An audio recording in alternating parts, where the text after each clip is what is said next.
Yesterday, our community was rocked by two different stabbings across the state, both at Arizona schools. One at the U of A, the other at Maryvale High School. This is a traumatic experience for our kids, for the parents as well. So to understand what kind of lasting effects this could have on our children, we brought in Tamara Luckett-Kavanaugh with Violinda Behavioral Health. Thank you so much for being with us today. You're welcome. I mean, it was a startling day yesterday to hear that this happened twice at our Arizona schools.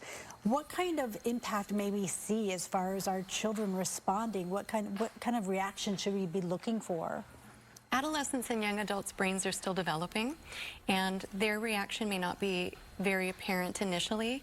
Some of the things that we need to look for in our adolescents are things like sleep disturbances, generalized anxiety disorder, fear of leaving the house, going to school, doing regular activities, isolation, and lack of communication.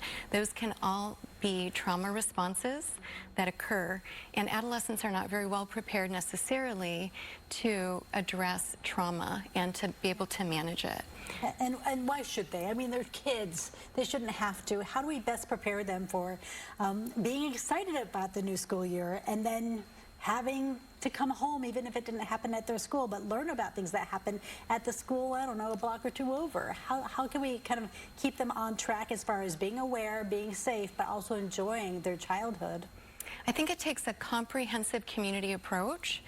We need to partner with schools and families, parents, and community-based resources to be able to provide a safe space in these academic settings for students to be able to go to, reach out, and share if they're struggling, if they're not feeling right, if they're feeling bullied, if they're terrified. They need a safe space to go, and it's a community-based comprehensive approach of providing services in these academic spaces so students have a place to go. So within the school is really important. Yes. Especially as they maybe talk to each other more than would talk to a parent or a teacher. Talk to me a little bit about, yesterday was interesting because we've been talking about the cell phone ban, and then all of a sudden all of the parents who we spoke to out there said, I could get a hold of my kid, and I want to talk to my kid in this moment and know that they're okay. What's kind of it's like a tug of war as far as learning in that space and focusing without the phone, and then the time of emergency, you just want that direct line. It is somewhat controversial because we want to be able to access people that we need to access, especially in an emergency. However, academic settings are responsible for helping students focus on academics, and I don't know if we've come to an answer at this point, but it certainly does bring to light the conversation around bans on cell phones, locking them up when students are in school, when do they have phone time, how do they access their phones in an emergency. Yeah, it's definitely challenging for the administrators and the teachers to try to find that space when we're in this moment.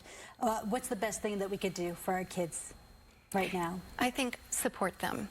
So providing the awareness to teachers, administrators, students, and families that this is a traumatic event that won't just heal overnight, that this unfolds over time.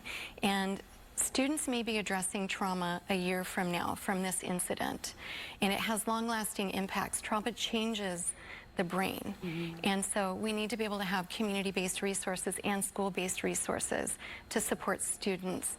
We also need to be aware of our faculty and administrators in academic settings, that they may need those same supports. So referring to community-based agencies that can support and assist them. And be aware that this may not manifest tomorrow or the next day, but this could be months, even a year away, and still trauma from that moment. Thank you so much for being here and your expertise. We appreciate you. You're very welcome. Thank you. We'll be right back.